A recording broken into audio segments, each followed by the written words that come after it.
Dating overall Deputy Ombudsman Karandang at Mary Grace Piatos kabilang sa mga testigong nais ipresenta ng House prosecution sa impeachment trial. Clerk of Court hindi pumayag sa hiling ng House prosecution na buksan na ang kahon ng tax records ni VP Sara. QCPD patuloy ang pagsasagawa ng Oplan Bisita Eskwela at anti-bullying campaign sa iba't ibang paaralan sa lungsod. SMS at email one-time passcode para sa mga high-risk transaction ititigil na simula ngayong araw. Mga stall sa Baguio Public Market na makikitaan ng daga, ipasasara. At kilalanin ang mga bayaning nagbibigay ng kanilang magagawa para madugtungan ang buhay ng iba.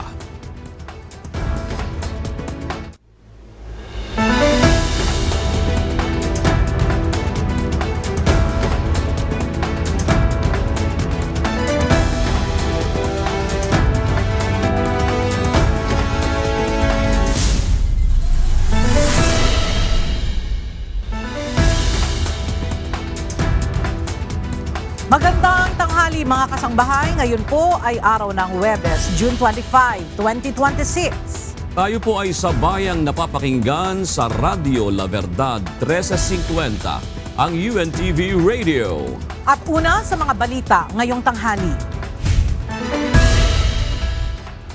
Pinag-aaralan ng Philippine National Police o PNP na makiisa sa mga flag raising ceremonies at iba pang educational activities ng mga eskwelahan.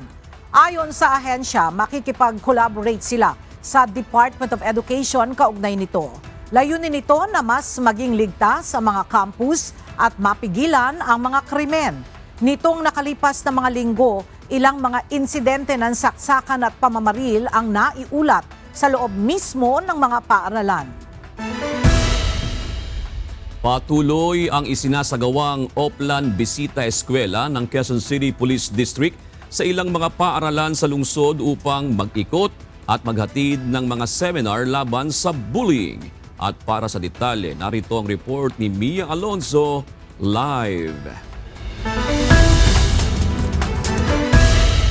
Mia, sa ang eskwelahan naman nagtungo ngayon ang QCPD at ano ang nakapaloob sa isinasagawang anti-bullying campaign?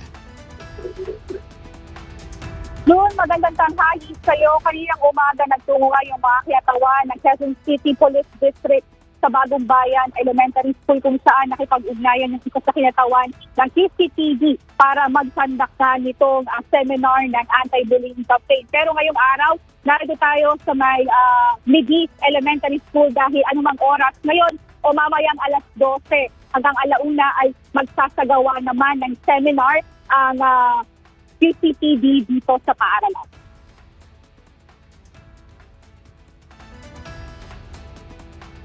Bukod sa pagtitiyak ng mas mahigpit na kaayusan sa loob ng mga paaralan, tinututukan din ng mga otoridad ang pag-iwas sa bullying at iba pang suliraning maaaring makaapekto sa mga kabataan. Kasunod ng mga naiulat na insidente ng karahasan sa ilang paaralan, mas pinaiigting ng mga namumuno sa ilang paaralan at otoridad ang mga hakbang upang matiyak ang seguridad at kaligtasan ng mga estudyante. Sa Bagong Bayan Elementary School, iniulat ng opisyal ng paaralan na bago pa man maganap ang mga insidente sa ilang bahagi ng bansa, nagpatupad na sila ng mas mahigpit na safety measures, kabilang ang paggamit ng metal detector, paghihigpit sa mga bisita at mas maigting na pagbabantay sa mga entry at exit points ng paaralan. Nagsasagawa rin ng QCPD ng mga oryentasyon kontra bullying at responsableng paggamit ng social media.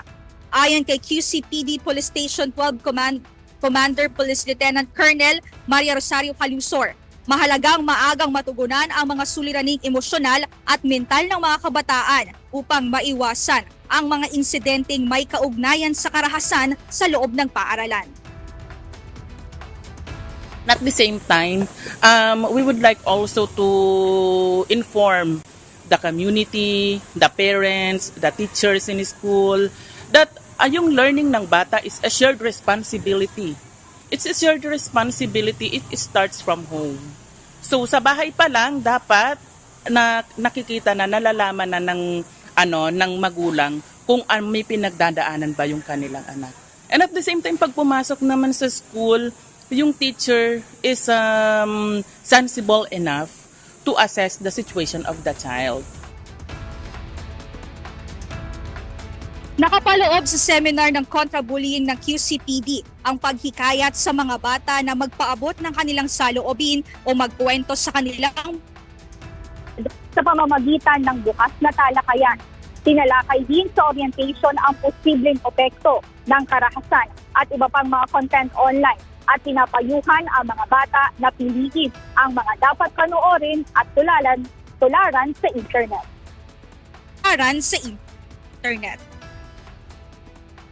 June, matapos nga itong inaasahan nating orientation dito sa dalawang paaralan sa Quezon City, tiniyak naman ng QCPD na hindi naman pa yung ilan pa o yung lahat pa ng mga paaralan na dito sa Quezon City. At yan muna ang update. Balik sa iyo, June. Maraming salamat, Mia Alonzo. Dapat papanagutin ang mga magulang na mga namarir sa isang paaralan sa Tacloban City. Ito ang panawagan ni Akbayan Party List Representative Chel Jokno dahil anya sa posibleng kapabayaan ng mga ito.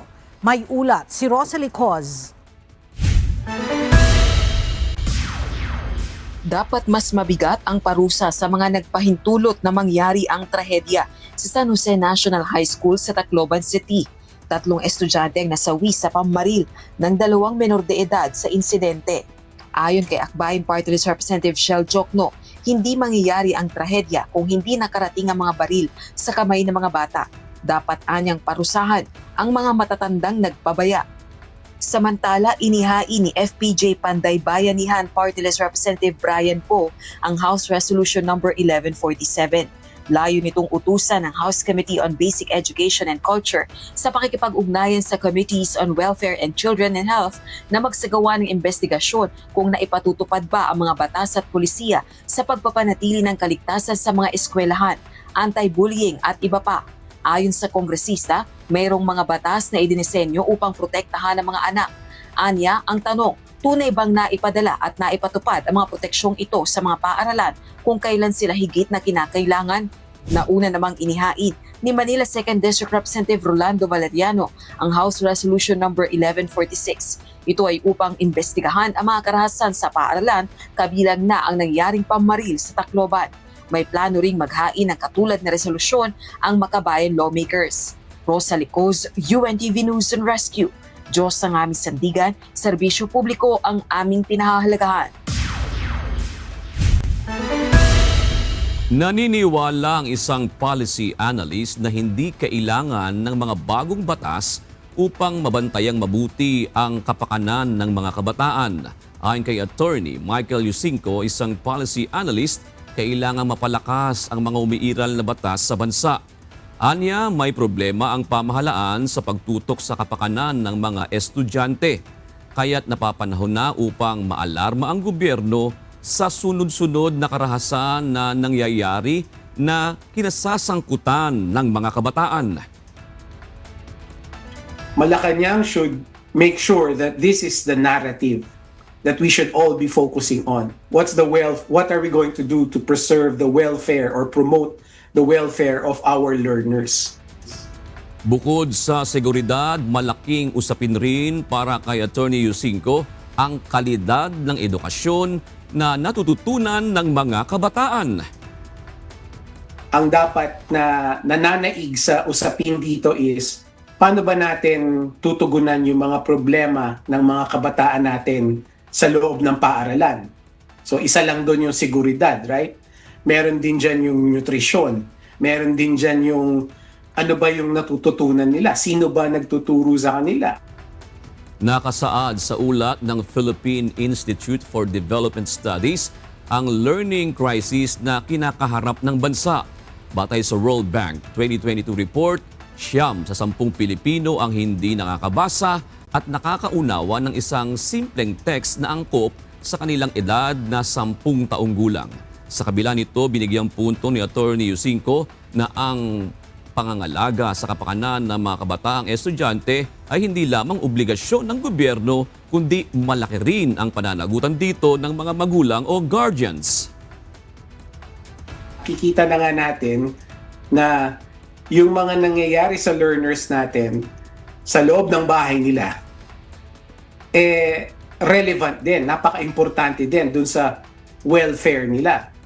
Right? Anong nangyayari dun sa barangay nila, sa labas ng bahay nila, kung saan sila naglalaro, kung saan sila naglalakad. Nasa ikalimang araw na ang pre-trial conference ng impeachment case ni Vice President Sara Duterte. Dito, tinatapos pa rin ang una at ikalawang articles of impeachment laban sa pangalawang Pangulo. Mula sa Senado, may detalye si Jed Neresina live. Jed, may update na ba kung matatapos yung pre-marking ng mga ebidensya ngayong araw? Ella, sa ngayon, wala pa tayong eksaktong impormasyon o pahayag na nakukuha mula sa Clerk of Court kung kaya ba talagang matapos yung pre-trial conference ngayong araw. Pero hopeful o umaasa pa rin sila na matapos na nga yung pagmamarka dito sa mga ebidensyang may kaugnayan sa articles of impeachment laban kay Vice President Sara Duterte ngayon, lalo na't in-extend nila hanggang alas 7 ng gabi yung kanilang working hours dito sa pagmamarka ng mga nasabing dokumento o ebidensya. Mula sa 8,000 na dokumento o ebidensyang may kaugnayan sa article ng impeachment na umano'y maling paggamit ng confidential funds ni Vice President Sara Duterte, nasa 1,300 documents na lamang o na ang naproseso at namarkahan batay sa huling impormasyon mula kay Attorney Renato Bantug Jr. Mula kaninang umaga, nagsimula na ang ikaliwang araw ng pre-trial conference o pagmamarka ng mga dokumento at ebidensyang may kaugnayan sa articles of impeachment laban kay Vice President Sara Duterte. Base sa huling impormasyon mula sa Clerk of Court, may 2 articles pa ang hindi nila natatapos hanggang kahapon na siyang ipinagpapatuloy ngayon. Ayon kay Secretary Bantug Jr., simula pa kahapon ay nag-extend na sila ng working hours para matapos ang pre-marking sa lalong madaling panahon. Bagay ito na kinumpirma rin ni Attorney Michael Powa, tagapagsalita ng defense team, at ni Public Prosecutor Representative Leila De Lima. So medyo binibilisan na po at nagdagdag sila ng working hours from originally from 9 to 5, ginawa na po nilang from 9 to 7. And I was observing them because I've been present since the start of the pre-trial conference kanina, na napapabilis na po talaga yung proseso, although there are still really a lot of exhibits, particularly for Article 1. Yan ang target, no? Yan talaga ang target natin. Kaya nga mag-extend hanggang 7 ngayon, kaya tayo nag-devise ng ways. So, alam niyo, kami rin naman, ayaw naming tumagal na ito. Kasi, as you know, kung ang schedule natin ay July 6 for the first day of trial, gusto rin naman namin ng enough time para makapag-prepare na kami, look forward to trial itself. Base sa unang napagkasundoan ng Senator Judges na impeachment calendar, ngayong araw June 25 ang target sana na huling araw ng pre-trial conference, maging ang paglalabas sana ng pre-trial order. Paliwanag ni Attorney Bantug Jr., mahalaga ang pre-trial order dahil nilalaman nito ang mga napagkasundoan ng parehong panig para maisaayos ang mga legal na issue at mapabilis din ang formal na paglilitis. At sa sandalian niyang mailabas na ang pre-trial order, sa susunod na linggo ay magkakaroon pa ng 3 araw ang bawat panig upang magbigay ng kanilang komentaryo. Kaugnay nito, nais bigyang linaw ng Clerk of Court maging ng House Prosecution Panel at ng defense team ng Vice Presidente na wala sa kanila ang nais mag-delay ng impeachment trial proper o schedule ng mismong trial. Anila talagang maraming dokumento ang dumaraan sa nasabing proseso, gaya na lang ng acknowledgement receipts. Pati na rin ang mga alleged payees ng confidential funds ay kasama sa iniisa-isa na mga minamarkahan. Bukod pa riyan ang mga dokumentong may kaugnayan sa unexplained wealth ng pangalawang Pangulo. Ela dagdag ni Senate Secretary Attorney Bantog Jr. na kung talagang hindi matatapos ngayong araw yung pagmamarka sa mga ebidensya o itong pre-trial conference, target talaga nila na sana matapos ito within the week para sa susunod na linggo by Monday or Tuesday ay mailabas na nila yung pre-trial order para rin ma-on track pa rin sila dito sa schedule ng impeachment trial na nakatakda sa July 6. Pero aminado si Attorney Bantog Jr. na talagang tight na yung kanilang schedule and preparation doon sa mismong impeachment trial. Pero wala pa rin kasi talagang napag-uusapan kung may planong i-move pa yung July 6 na schedule sa ibang araw. Ayan muna update mula rito sa Senado. Balik sa inyo, Ella. Maraming salamat, Jed Naresina.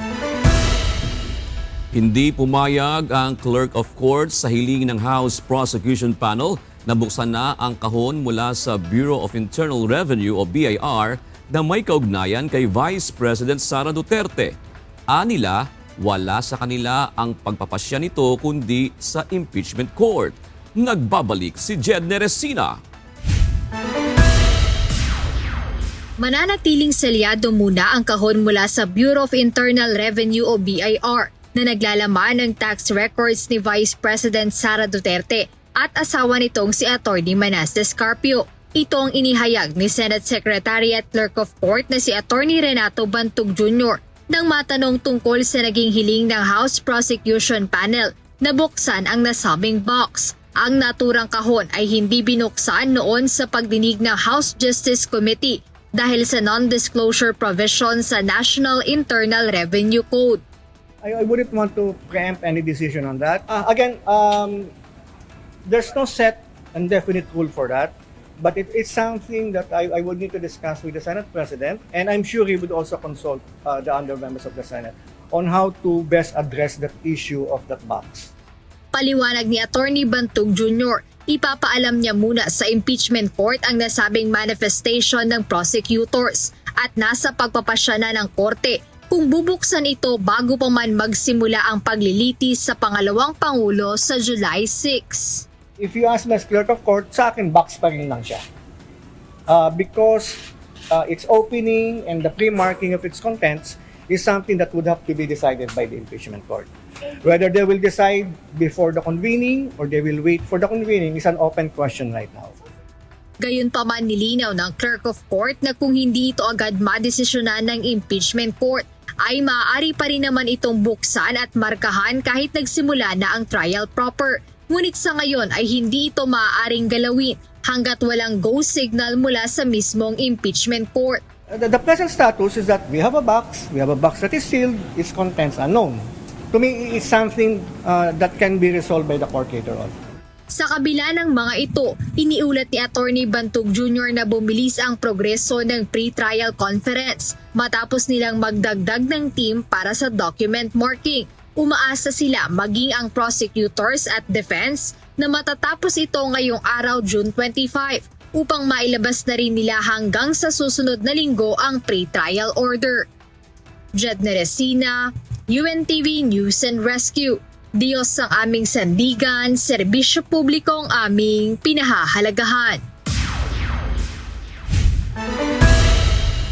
Nasa halos 6 na po ang mga testigo ng prosekusyon sa impeachment trial ni Vice President Sara Duterte.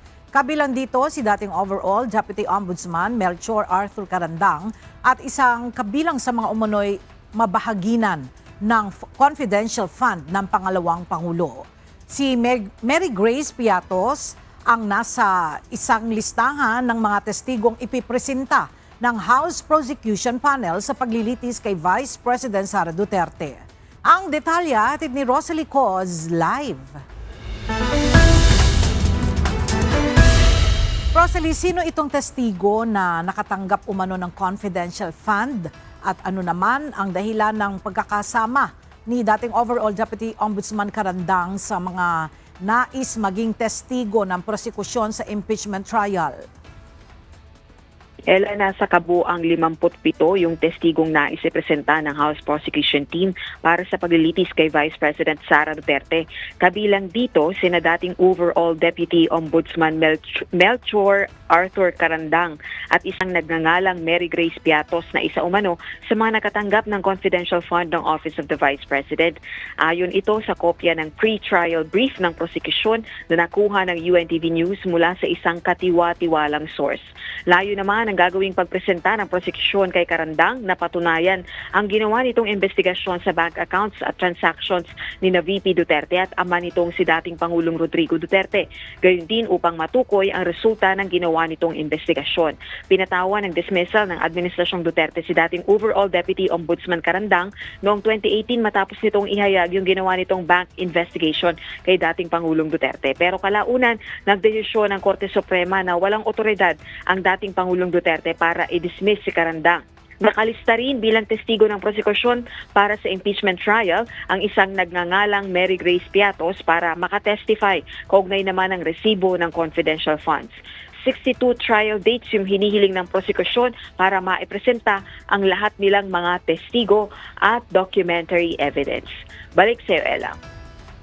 Maraming salamat, Rosalie Coz.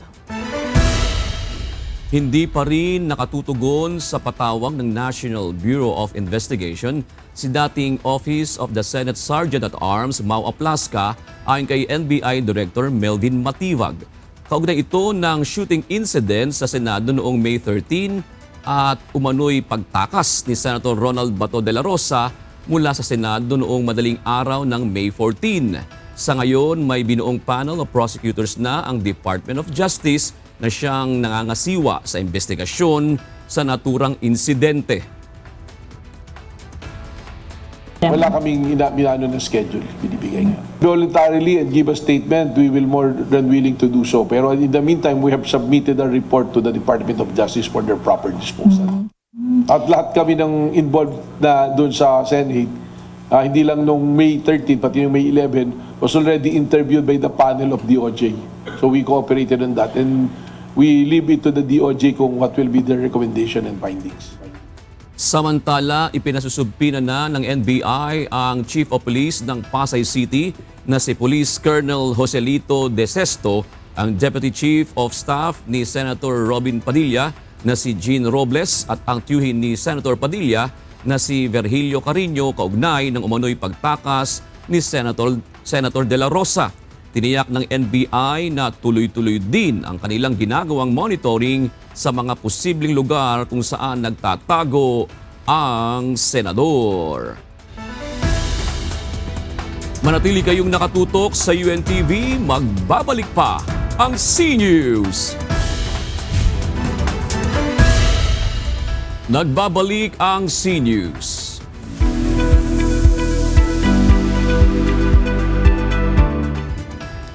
Dalawang bagyo pa rin sa loob at labas ng Philippine Area of Responsibility ang binabantayan ng Pag-asa ngayong araw.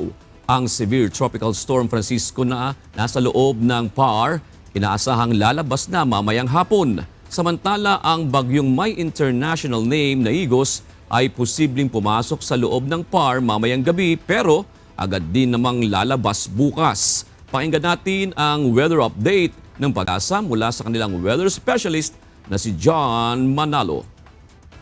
Ito po ang ating latest satellite image at ipinapakita po nito na papalayo na ng papalayo itong si Bagyong Francisco at sa ating latest bulletin ay wala na pong nakataas sa signal number 1 dito sa probinsya ng Batanes. At wala na rin po na itataas sa mga susunod pa na issuance natin ng bulletin. Ang tanging magiging epekto na lamang po nitong si Francisco dito sa extreme northern Luzon ay yung mga kaulapan na kung saan ay posibleng tumulong para magkaroon tayo ng mga pagulan dito sa Babuyan Islands at ganoon din dito sa probinsya ng Batanes. Sa kasalukuyan, Itong si Bagyong Francisco po ay nasa layong 455 kilometers northeast ng Itbayat, Batanes. Ito ay may taglay na lakas ng hangin, yung maximum sustained winds sa eyewall ng si Bagyong Francisco around 100 kilometers per hour at pagbugso o yung biglaang paglakas ng hangin na umaabot ng 125 kilometers. Ito po ay kumikilos pa north-northeast sa bilis na 15 kilometers per hour.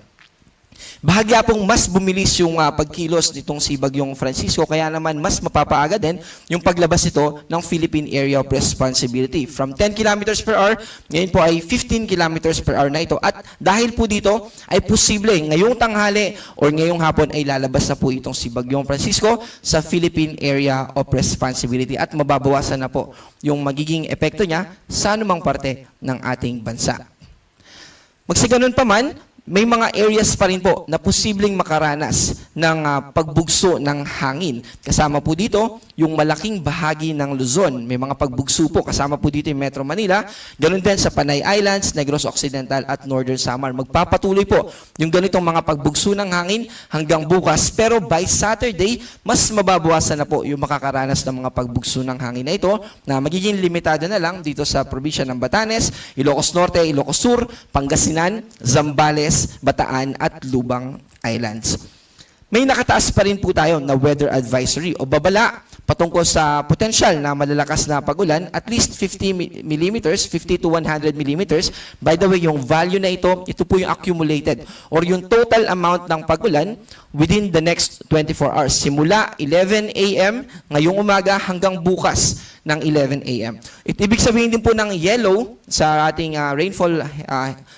rainfall forecast na tinatawag din natin na weather advisory ay posible yung mga localized floodings. Dito po yan sa probinsya ng Zambales at Bataan. Ganun din po, magpapatuloy po yung ganyang kondisyon hanggang bukas. At sa mga susunod na araw, by weekends, ay mas mababawasan na po yung mga pag-ulan na posibleng maka-apekto yung sa malaking bahagi ng ating bansa. Ibig sabihin, mas magiging clear sky o mas mababawasan yung mga kaulapan na nakaka-apekto ngayon. Kasama po dito yung Metro Manila. Wala po tayong nakataas na gale warning pero gusto pa rin po natin na pag-ingatan yung ating mga kababayan lalo na dito sa northern and eastern seaboards ng Luzon. Posible pa rin umabot na hanggang 3.5 meters yung taas ng alon na pwedeng makaapekto sa atin kapag tayo po ay naglayag or nangisda. Para naman po dito sa bagyo na nasa labas ng Philippine Area of Responsibility, tulad ng binanggit natin kanina, pagpasok po niya sa ating ay tatawagin natin ito na si Gardo. Sa kasalukuyan, ito ay nasa layong 1,760 kilometers east ng Central Luzon. Meron po itong lakas ng hangin na umabot ng 75 kilometers per hour at pagbugso na umaabot ng 90 kilometers per hour. Ito po ay kumikilos west-northwestward sa bilis na 20 kilometers per hour. Ang good news po dito ay kahit na magla-landfall ito, this evening ay wala naman po itong magiging direktang epekto sa anumang parte ng ating bansa. At bukas din po ng umaga ay posible na lalabas na rin ito ng Philippine Area of Responsibility. In short, ang tanging posibleng maging epekto lamang po nito sa ating bansa ay humila ng moisture na kung saan ay posibleng padagdag ng mga kaulapan dito sa western section ng ating bansa. Pero sa ating pong analysis ay hindi naman po natin ito nakikita na magiging malawakan at malakas na sobra na tipong magdudulot ng mga malawakang pagbaha. And good news po yan, pero in spite, kahit na may ganun po, ay may nakataas tayo na thunderstorm advisory, particularly dito sa National Capital Region o sa Metro Manila. At ganun din po, ay nararanasan tayo sa kasalukuyan na heavy to intense rainfall sa ilang bahagi ng Pampanga, Bataan at Zambales. Sa mga susunod na oras, 2 hanggang 3 oras, ay posible rin po na makaranas ng mga pag-ulan o mga thunderstorm dito sa ilang bahagi rin ng Zambales, Pampanga, Bataan, sa Metro Manila, particularly dito sa Quezon City, Caloocan, Valenzuela, Malabon at Navotas. Ganon din sa ilang bahagi ng Rizal, Tarlac at Bulacan. Pinakakasuhan na ng Department of Justice o DOJ ang tinaguriang BGC Boys na sina Henry Alcantara, Bryce Hernandez at JP Mendoza. Kaugnay ito ng mahigit 1 bilyong piso tax liability. Ang detalya hatid ni Dante Amento live. Dante, paano sila nagkaroon ng ganyang kalaking tax liability o buwis na dapat bayaran sa pamahalaan? Magandang tanghali, Ella. Inanunsyo nga ng Bureau of Internal Revenue o BIR na ipinag-utos na ng Department of Justice o DOJ ang pagsasampa ng 44 na criminal tax cases laban sa 3 dating opisyal ng Department of Public Works and Highways o DPWH na binansagang BGC boys dahil sa hindi umano pagbabayad ng buwis na aabot sa mahigit 1.68 billion pesos. Ang mga respondent ay sina JP Mendoza, Henry Alcantara at Bryce Hernandez. Ayon sa BIR, natuklasan sa kanilang investigasyon ang malaking pagkakaiba sa idineklarang kita ng mga ito kumpara sa kanilang aktwal na mga gastusin. Ginamit ng BIR ang expenditure method upang muling buuin ang talaan ng kanilang kita kung saan ang mga hindi maipaliwanag na gastos ay itinuturing na ebidensya ng hindi na ideklarang kita. Inaasahang isasampa ang mga kaso sa Court of Tax Appeals o CTA. Si Alcantara ay maharap sa 18 count o nakaso mula sa 2022 hanggang 2024. Ang kanyang kabuuang utang sa buwis ay tinatayang 913 million pesos na natuklasan ng BIR na wala siyang isinumeteng income tax return o ITR sa mga nasabing taon. Si Bryce Hernandez naman ay may kabuuan din anyang tax liability na 593 million pesos. Lumabas sa investigasyon na ang kanyang mga gastos ay higit na mas mataas kaysa kanyang iniulat na kita sa loob ng 5 sunod-sunod na taon at wala rin siyang isinumeteng ITR. Samantala si JP Mendoza naman ay may tax liability na 179 million pesos na nakita ng BIR na mali ang kanyang deklarasyon na kita sa kanyang mga isinumeteng income tax return. Ayon pa si BIR, nakakita ang DOJ ng probable cause o dahilan para kasuhan ang mga ito. Yan man ang ating update. Balik sa iyo, Ella. Maraming salamat, Dante Amento.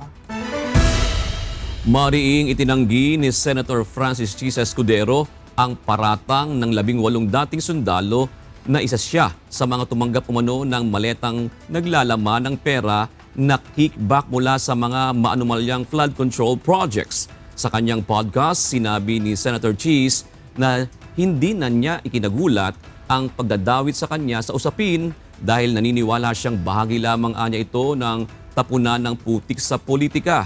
Pero giit ng senador, walang katotohanan na tumanggap siya ng maletang may pera dahil matagal na umano silang may hidwaan ni dating Congressman Zaldico. Hindi na ako nagulat pero tahasan kong sasabihin hindi totoo yan dahil magkagalit kami ni congressman ko sa mahabang panahon at marami nakakaalam niyan at imposibleng mangyari yan. Maliban doon, mali din yung address nila eh. Itinanggi ni Public Works Secretary Vince Dizon ang lumabas na ulat na ibinalik na umano sa mga opisyal ng Department of Public Works and Highways ang contract signing powers. Malian niya ang pagkakaintindi ng naglabas ng artikulo kaugnay sa Department Order No. 74 na inirelease ng Department of Public Works and Highways o DPWH noong June 10. That has nothing to do with official signing sa baba. It has something to do with a USEC that was a OIC and is now a full-fledged USEC. It has nothing to do with that. So I don't know where that came from. So, siguro it is a lack of understanding of DO 74 and I think we already issued a statement there. So it has nothing to do with that. Samantala, nilinaw din ang kalihim na patuloy pa ring ipinatutupad at isinaalang-alang ang rekomendasyon ng Independent Commission for Infrastructure o ICI. Paliwanag ng DPWH, ang Department Order No. 74 ay tumutukoy lamang sa mga transaksyong may kinalaman sa financial management sa Central Office. Sa ilalim ng kautusan, ang pag-aproba ng Notices of Transfer of Allocation o NTA ay inilipat mula sa Assistant Secretary patungo sa Undersecretary for Support Services. Layo nito na higit pang mapalakas ang oversight sa pag-aaproba ng mga transaksyon sa ahensya. Tiniyak ng DPWH na simula pa 2025 ay nananatili ang kanilang pangako para sa transparency at sa mga reforma sa pamamahala. Daragdagan ng Commission on Elections ang honoraria na ipagkakaloob sa mga guro na tutulong sa pagdaraos ng Bangsamoro parliamentary election sa darating na Setyembre. Ayon sa komisyon, ito ang unang pagkakataon na igagawad nila ang pinakamataas na honoraria sa mga guro. Ang detalye mula sa ulat ni Dante Amento. Hindi madali ang trabaho ng guro tuwing eleksyon. May kaakibat ito na panganib sa kanilang buhay sa pagganap ng tungkulin. At bilang ganti sa kanilang pagsiservisyo, inianunsyo na ng Commission on Elections o COMELEC na madaragdagan ng 3,000 pesos ang kanilang matatanggap na honoraria para sa mga magsisilbi sa kauna-unahang Bangsamoro parliamentary elections. Maliban sa additional 2,000 pesos, across the board, kasama ang mga principal, kasama yung mga support staff na maglilingkod, ay may dagdag pang 1,000. So magiging 3,000 ang dagdag na honoraria ng mga guro. Ayon kay COMELEC Chairman George Erwin Garcia, ito ang unang pagkakataon na magkakaroon ng ganitong uri ng dagdag na honoraria bilang pagkilala sa kahalagahan ng makasaysayang halalan. Tiniyak naman ng COMELEC na sapat ang budget ng komisyon para dito.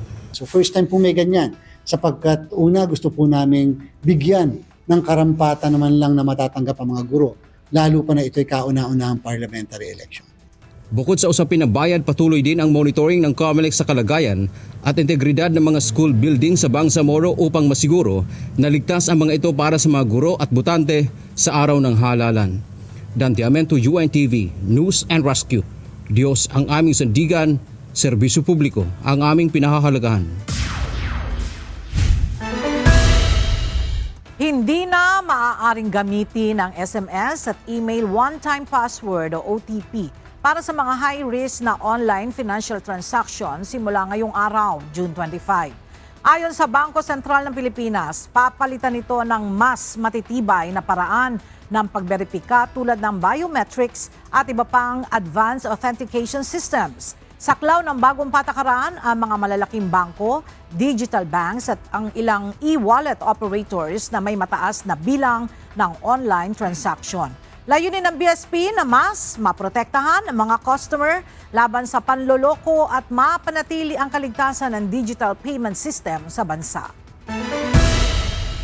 Simula ngayong araw, June 25, maaari nang makakuha ng visa on arrival ang mga Filipino citizen na pupunta ng United Arab Emirates o UAE ayon sa anunsyo ng Department of Foreign Affairs o DFA. Paliwanag ng DFA, maaari itong ma-avail gamit ang Philippine passport at valid visa, residence permit o green card na in-issue ng alinman sa bansang United States, European Union member states, Australia, Japan, Singapore, South Korea, Canada o New Zealand.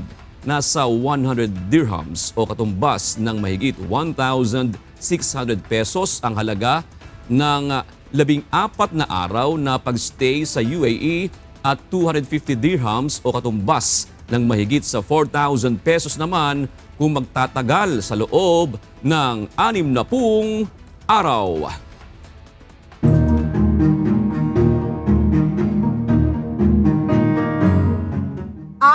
Pitong revitalized police sa barangay o RBSP ang isinilalim sa 15 araw na community engagement, barangay-based policing, crime prevention at public safety training ng Police Regional Office Negros Island Region o PRO-NIR. Matapos ang pagsasanay, bumuo naman ang 5 team ng ipinadala sa mga geographically isolated villages sa lalawigan. 3 grupo ang nakatalaga sa Negros Occidental, Barangay Pinapugasan sa Escalante City, Barangay Winaswasan sa Calatrava at Barangay Bugang sa Atuboso. 2 team naman ang ipinadala sa Negros Oriental, Barangay Budlasan sa Canlaon City at Barangay Kaingangan sa Santa Catalina. Ayon kay Brigadier General Romano Cardino, Acting Director ng PRO-NIR, ang RPSB ay mahalagang inisyatibo upang palakasin ang ugnayan ng pulisya at komunidad at tiyakin ang kapayapaan at seguridad at nagsisimula sa barangay level. Pasintabi po sa mga nanananghalian. Pinaigting pa ng pamunuan ng Baguio Public Market ang kampanya laban sa pagdami ng daga sa loob ng palengke. Kabilang sa mga hakbang ang mas mahigpit na pagpapatupad ng mga panuntunan sa kalinisan at pagsasara sa mga stall o pwesto na makikitaan ng daga. Alamin natin sa balitang yan ni Grace Doctolero live. Grace, gaano katagal isasara ang mga market stall na makikitaan ng daga?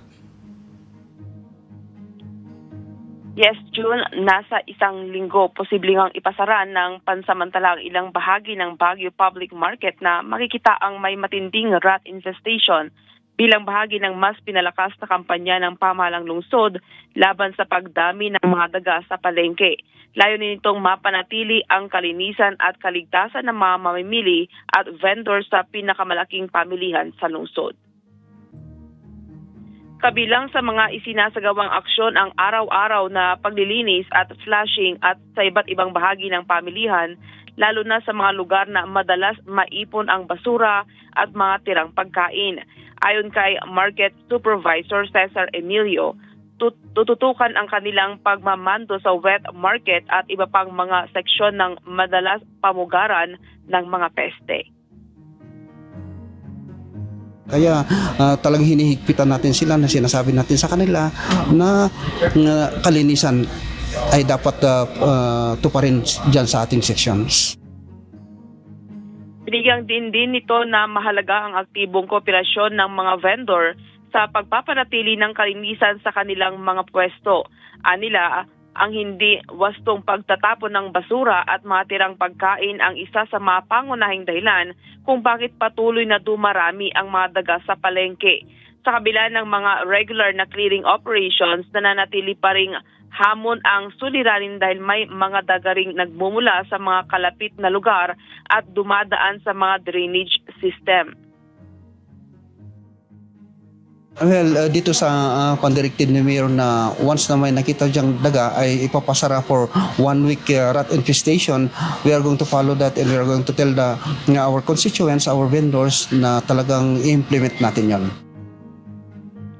Dahil dito, nakahanda ang pamunuan ng Baguio Public Market na magpatupad ng mas mahigpit na mga hakbang alinsunod sa direktiba ng pamahalang lungsod.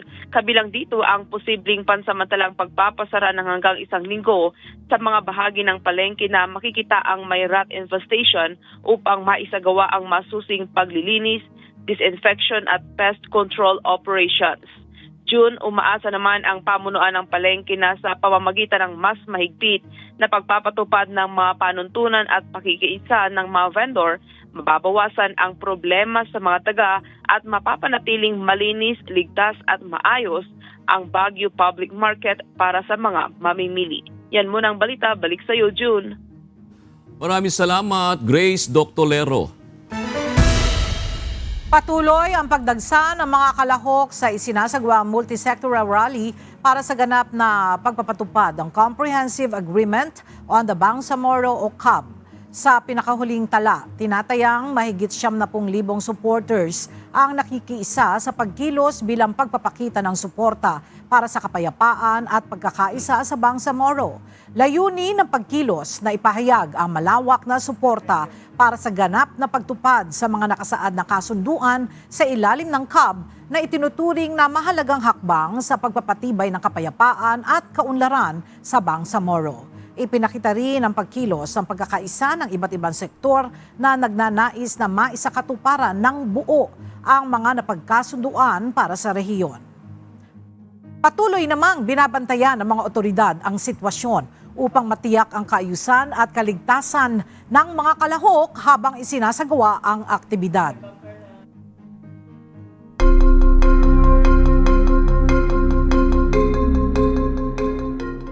Isang malakas na lindol na may magnitude na 7.1 ang tumama sa karagatan malapit sa Venezuela bandang alas 6 ng gabi ng Miyerkules o alas 6 ng umaga kanina oras sa Pilipinas. Yumanig ang Venezuelan city capital na Caracas at nagdulot ng pagbagsak at pagkawasak ng ilang istruktura sa lungsod. Nagpalabas ng tsunami warning ang mga otoridad para sa mga isla ng Aruba, Bonaire at Curaçao. Ayon sa disaster monitoring agencies, patuloy ang pagbabantay sa posibleng pagating ng mga alon at inabisuhan ang mga residente na manatiling alerto at handa sa agarang paglikas kung kinakailangan. Mahigit 465 na kilo ng cocaine ang nasamsam ng isang task force kontra illegal na droga mula sa isang barkong pandagat sa Atlantic Ocean. Matapos ang ilang linggong pagsubaybay ng Joint Interagency Task Force South ng Maritime Intelligence Fusion Center Atlantic at ng Drug Enforcement Administration, nasabat ng French at Spanish authorities ang barkong Ocean malapit sa Canary Islands. Ang operasyon ay bunga ng walang kapantay na koordinasyon ng mga pandaigdigang ahensya sa Estados Unidos, European Union, United Kingdom, France, Spain at Portugal. Ayon sa mga opisyal, ang tagumpay na ito ay patunay ng matibay na ugnayan ng mga bansa laban sa international narcotics trafficking. Muling humingi si US President Donald Trump ng karagdagang $87.6 billion mula sa US Congress. Sa bagong supplemental funding request na ipinadala sa Kongreso, humihiling ang White House ng $67.15 billion para sa militar, bukod pa sa mahigit $1 trillion na naaprubahan noong nakaraang taon at $1.5 trillion para sa susunod na taon. Ang pondo ay gagamitin para sa operasyon sa Iran War, kabilang ang gastos para sa mga tauhan, readiness, replenishment ng armas at classified programs. Agad namang sinalubong ng pagtutol ang supplemental request mula sa mga Democrat at maging Republican lawmakers. Pagdidiin ng mga mambabatas ang binibigyan ng kapangyarihan ng konstitusyon na magpadala ng tropa sa digmaan ay ang Kongreso at hindi ang Pangulo.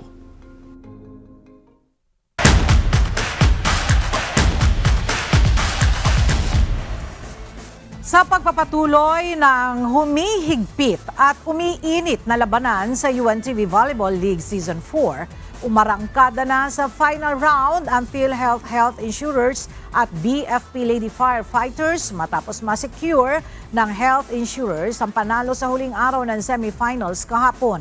Samantala, muli namang magtatapat ang COMELEC Suffragettes at PNP Lady Patrollers para sa battle for third. Narito ang ulat ni Mia Alonzo. Matapos ang mahigpit na laban sa UNTV Volleyball League kahapon, kompleto na ang championship match-up na maghaharap para sa finals ng Season 4. Sa unang sagupaan sa first game, nagpakita na ng matinding kumpiyansa at mataas na moral ang PNP Lady Patrollers upang muling umabante laban sa COMELEC Suffragettes. Subalit sa unang set ng game, mabilis ang pag-arangkada ng COMELEC sa laro, naging mahigpit ang kanilang depensa sa net at mabilis na nasasalag ang bawat pag-atake ng PNP. Bagamat patuloy ang mga pagdikit sa puntos ng PNP, matatag ang motibasyon ng COMELEC na maipanalo ang laro. Nakuha ng Suffragettes ang unang set sa score na 25-20. Kapansin-pansin naman ang muling pagbawi ng PNP sa pamamagitan ng mas mahigpit na pagbuo ng opensiba at depensa. Sa second set, hindi na nagpabaya ang PNP na magkaroon ng malaking lamang ang COMELEC. Sa bawat pag-abante sa puntos ng Suffragettes, mabilis naman agad na dumidikit ang Lady Patrollers dito. Kaya naman sa huling bahagi ng ikalawang set, naging crucial para sa COMELEC ang nagawa nilang puntos mula sa kanilang errors na nagpaabante lalo sa Lady Patrollers. Mula rito, tuluyan ang nagbago ang takbo ng laban at dumiretso na ang panalo ng PNP sa second set sa score na 25-22. Sa third set, halos hindi na rin nakahabol ang COMELEC kaya't mabilis na tinapos ng Lady Patrollers ang third set sa score na 25-12. Isang panalo na lamang para sa PNP upang baligtarin ang sitwasyon ng kanilang standing laban sa COMELEC. Pero sa huling set, desidido pa rin sa paghabol ang Suffragettes sa bawat rally. Subalit napanatili ng Lady Patrollers ang kanilang momentum, concentration at composure hanggang sa tuluyan ng makumpleto ng kupunan ang kanilang panalo sa score na 25-22. Itinanghal namang best player of the game si Pinky Salavante na nakapagtala ng 11 puntos mula sa kanyang 9 attacks, 1 block at 1 service ace. Ang sabi ko, ipanalo natin ng straight set or 4 set. Pagka natalo tayo, laglag kami. Confident ako sa mga player ko na ang laro nila ngayon, ginawa naman nilang lahat para makapasok kami. Isa sa inaasahan ng PNP Lady Patrollers ang magiging resulta ng laban ng PhilHealth Health Insurers kontra BFP Lady Firefighters dahil dito nakasalalay ang kanilang pag-abante sa championship. Subalit sa second game nagpakita ng gigil, palaban at matinding performance ng PhilHealth dahil para sa kanila malaki ang nakataya sa labang ito. Sa team standing, nasa third winning column ang PhilHealth Health Insurers habang nangunguna naman sa ranking ang BFP Lady Firefighters. Kaya naman ang resulta ng kanilang paghaharap ang siyang magdidikta kung matagumpay na masiselyuhan ng PhilHealth ang kanilang pag-abante sa championship o tuluyan silang malalaglag para sa battle for third kontra Comelec na siya namang pag-abante ng PNP sa finals para harapin ng BFP. Kaya sa unang set pa lamang ng game nagpakita na ng intensity ang PhilHealth Health Insurers. Naging matindi ang bawat rally, habulan ng puntos at palitan ng depensa at atake ng dalawang grupo. Malinaw para sa PhilHealth na ito ay isang must-win para sa kanila kaya naman tuluyan ng ipinanalo ang unang set matapos isarado sa score na 25-23. Hindi na binitawan ng koponan ng kanilang momentum sa game at sunod-sunod na ang naging pag-arangkada ng health insurers sa puntos. Kaya naman bagamat hindi naging madali ang kanilang pakikipagsagupaan kontra BFP, tagumpay pa rin nilang naipanalo ang second set sa score na 25-22. Sa third set, hindi naman nagpabaya ang BFP Firefighters at muling nakipagtapatan sa mahahabang rally ng kalaban. Isang panalo na lamang para sa health insurers at masesecure na nila ang pwesto sa finals. Subalit siya namang pag-arangkada ng BFP na nagtulak sa laro para umabot sa extended set. Hindi naging madali para sa PhilHealth Health Insurers ang makalusot sa mahigpit na depensa at matinding opensiba ng BFP Lady Firefighters upang makuha ang crucial na 2 puntos na panalo. Sa huli, nagawa pang maagaw ng BFP ang third set sa score at 27-25 na siyang pumigil sa dapat sanay straight set win na ng PhilHealth. Gayunman sa huling yugto ng laban, hindi na pumayag ang health insurers na makabawi pa ang BFP. Muli nilang nakontrol ang laro at tuluyan ng dinesisyonan ang kanilang kapalaran matapos tuldukan ng fourth set sa score at 25-16. Dahil dito, naselyuhan ng PhilHealth ang kanilang inaasam na pagpasok sa championship round. Itinanghal namang best player of the game si Renilyn Raterta mula sa kanyang 5 attacks at 2 service ace na nagresulta ng kabuuang 7 puntos. Satisfied naman sa nilaro ng mga player. Nagawa naman lahat ng mga pinag-practicean, lahat ng pagod, tsaka yung hirap na sinakripisyo rin nila. Good luck, sama-sama tayo sa finals. Papasok tayo finals na isang team pa rin. Sa panig naman ng Lady Firefighters, ramdam ng koponan ang naging gigil at kumpiyansa ng PhilHealth sa naging match nila. Kaya naman sa kanilang muling paghaharap sa finals at tuluyang pag-abot sa championship, muling maghahanda ang team para sa isa na namang matinding pakikipagsagupaan. Ang finals, mahirap makapunta ng finals pero kailangan namin trabahuhin kasi hindi pa kami nananalo dito. So yun yung motivation namin. Sa team namin, yung mga sumusuporta sa amin, wag pong magsawang sumuporta. Lalo dito sa mga players na wag magsawang maglaro at tsagain lahat ng ginagawa. At sa pinakabagong team standing, mula sa mahigpit na labanan sa semifinals, panibagong yugto naman ang sisimula ng 4 na koponan habang papalapit na ang pagkilala sa susunod na kampiyon ng Season 4 ng UNTV Volleyball. Abangan sa July 8, 2026 ang huling pagtatapat ng PNP Lady Patrollers at Comelec Suffragettes para sa isang winner-take-all na battle for third. Nasusundan na muling paghaharap ng PhilHealth Health Insurers at BFP Lady Firefighters sa pagbubukas ng kanilang championship series.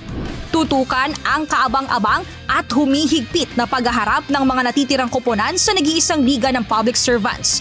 Abangan ang exciting volleyball action via live streaming sa Facebook at YouTube channel ng UNTV Sports. Win in sports, win for charity. Mia Alonso, UNTV News and Rescue. Diyos ang aming sandigan, serbisyo publiko ang aming pinahahalagahan.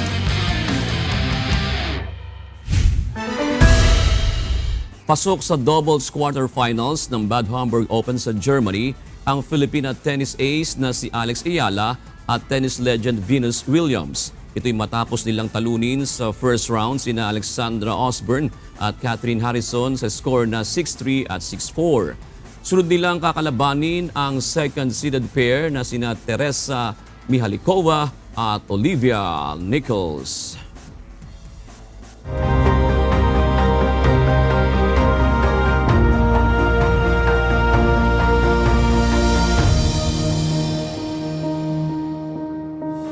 Karaniwang nang itinuturing ang isang tao na bayani kapag nagbuwis ito ng buhay para sa kapakanan ng ibang tao o ng bansa. Ngunit hindi rin ba masasabing mga bayani ang nagbibigay ng kanilang maaaring magawa para makapagdugtong naman ng buhay para sa iba? Tunghayan natin ang kwento ng mga itinuturing na health heroes sa ulat ni Gladys Toabi. Mga seasonal needs po tayo, like tulad ngayon na rainy seasons po, papasok na naman ng dengue season, so mas malaki po ang demand.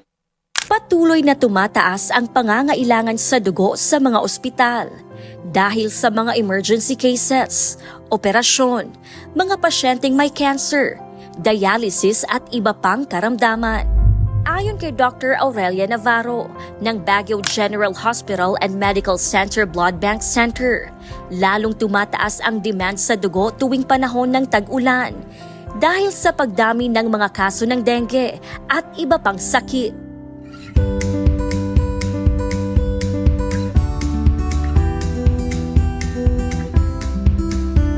Sa kabila nito, patuloy namang may mga Pilipinong handang magbigay ng dugo upang makatulong sa mga nangangailangan.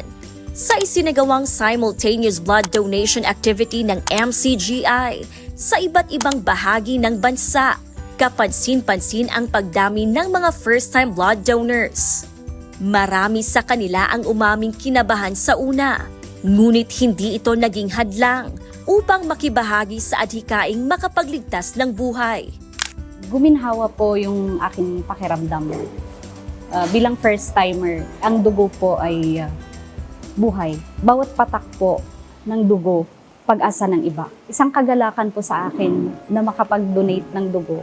Dahil ang pagdodonate po ng dugo, isang pinakamagandang regalo na maibibigay mo sa kapwa. Naintindihan ko po yung kahulugan ng pagbibigay ng dugo o pagdodonate po sa bagay na ito. Kaya po, nung malaman ko po na hindi lang po siya basta-basta, biblical po siya na kapag po nagdo-donate tayo ng dugo, nakakapagduktong pa po tayo ng buhay sa ibang tao. Una, kinakabahan po ako. First time po kasi, mga nakaraan, wala naman po akong interest mag-donate. Nung naintindihan ko po, sinamantala ko na po yung opportunity. Ayon sa mga bagong donors, mas naging makabuluhan ang kanilang paglahok nang maunawaan nila ang malaking maitutulong ng isang bag ng dugo sa mga pasyenteng nangangailangan.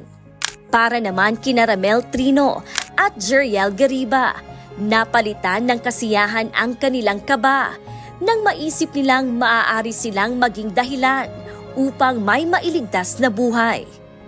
Una, kinakabahan din bro siguro sa tusok din ng karayong, sa tulong at awa ng Diyos, finish ko na kasi kahit may konting kaba. Sa pag-donate ko po ng dugo, siyempre, una-una sa isip ko talaga is makatulong po ko sa kapwa ko, sa kapatid. Yun po, at least, kung ano man yung po yung lakas ko, at least kung anong lakas ko, bibigyan ko rin po sila ng lakas. Yung experience ko na po is, siyempre, natural, kinakabahan po. Pero natatakpan naman po ng saya kasi, ayun, feeling ko po nabigyan po ako ng pagkakataon na makagawa po ng mabuti, makapag-donate po ng dugo at makatulong po sa kapwa-tao. Masaya po kasi magagamit po yung dugo ko na makapagligtas po ng mga kapwa-tao. It's like an honor for me to do something like this. Anila, isang karangalan ang mabigyan ng pagkakataong makatulong sa pamamagitan ng pagdodonate ng dugo. Samantala, malaki naman ang pasasalamat ng mga blood banks sa mga organisasyong tulad ng MCGI na patuloy na nagsusulong ng mga blood donation drive. Ayon kay Arlene Cachuela ng RPHS Margarito Duavit Blood Bank, malaking tulong ang mga ganitong aktibidad dahil araw-araw ay maraming pasyente ang nangangailangan ng dugo. Kasi kailangan po talaga namin yung mga ganitong organizations or lalo na yung mga religious organizations din po. Hindi naman po lahat talaga gustong mag-donate. Napakalaking tulong po namin na yung mga members po ng MCGI talagang aware po sila sa blood donation na magiging malaking tulong po ito sa mga pasyente po. Sa sobrang dami rin po talagang nangangailangan yung collections po namin ng ganitong karami, almost, kasi po everyday parang nasa 30 po talaga yung aming na-out na blood. So yung mga kababayan po natin, hindi naman po yung konting sakit po, pero makakatulong po kayo ng malaki sa mga may sakit. Habang patuloy ang pagtaas ng pangangailangan sa dugo sa mga ospital, nananatiling mahalaga ang pagkakaisa ng mga volunteer at organisasyon sa pagtitipon ng sapat na supply. At para sa maraming first-time donors, ang isang pagtusok ng karayom ay maliit na sakripisyo kung kapalit nito ay pag-asa at panibagong buhay para sa iba. Gladys Tuwabi, UNTV News and Rescue. Diyos ang aming sandigan, serbisyo publiko ang aming pinahahalagahan. At sa ating iiwang mga salita ng Diyos na ating sandigan, mula sa Aklat ng Awit 51:10 na nagsasabi, "Likhaan mo ako ng isang malinis na puso, O Diyos, at magbago ka ng isang matuwid na espiritu sa loob ko."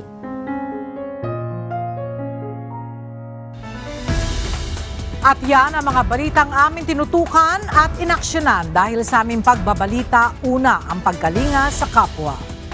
UNTV C News, may balita sa mampanig ng daigdig. At dito sa UNTV, Diyos ang aming sandigan, serbisyo publiko ang aming pinahahalagahan. Magandang tanghali po.